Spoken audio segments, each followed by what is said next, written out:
अभी मैं थोड़ी देर पहले हमारे विधानसभा प्रत्याशी रहे भूपेंद्र सहनी जी का एक इंटरव्यू, जो एक लुच्चा लफंगा जो अपने आप को पत्रकार कहता है, उनके साथ एक इंटरव्यू दे रहे थे।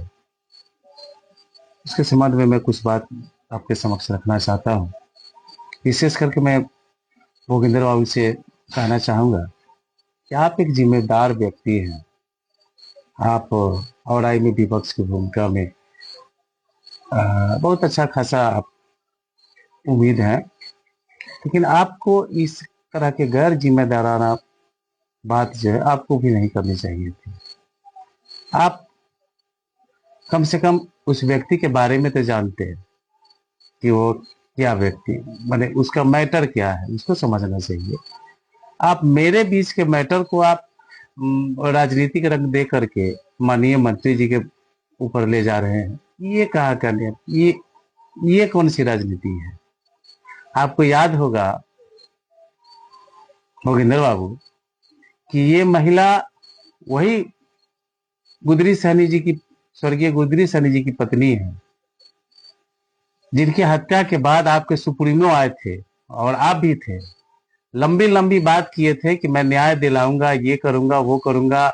उस समय आपके सुप्रीमो मंत्री थे और आप भी सबसे आगे आगे सफेद कुर्ता में कूद रहे थे, मैं भी वहीं था। आपने क्या किया? आज आप जो बता रहे हैं, आज आप मसीहा बन के उभर रहे हैं, आपने क्या किया? आज तक उस परिवार का हाल चाल पूछने गए? और उसके बाद आप लोग की वजह से वो उसका पूरा परिवार मुकदमा में फंसा। आपको लज्जा नहीं आती है? इतना बेशर्म है आप। यही मेरे बात का बुरा नहीं मानिएगा। और इस तरह के बात करने वाले पत्रकार के साथ आप इंटरव्यू देते हैं, जिसको बोलने का ढंग नहीं। कितना खराब लगा होगा आपको जब मैं आपको निर्लज कहूं, बेशरम कहूं,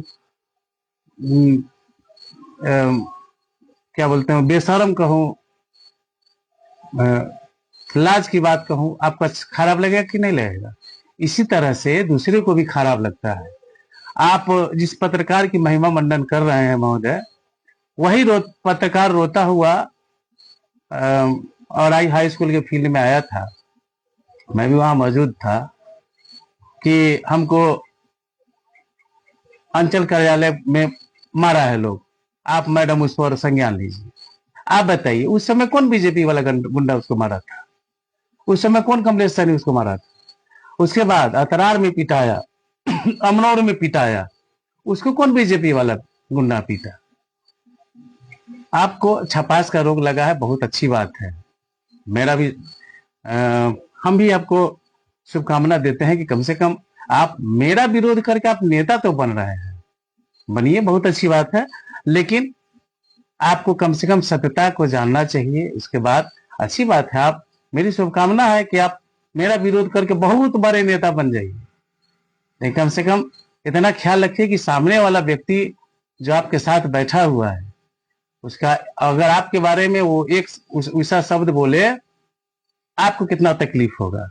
आप एक बात बहुत अच्छा बोले हैं कि किसी भी योजना का उसके बारे में कोई इंजीनियर ही बता सकता है, तो फिर आप मंत्री जी के बारे में क्यों ये बात सोच रहे हैं?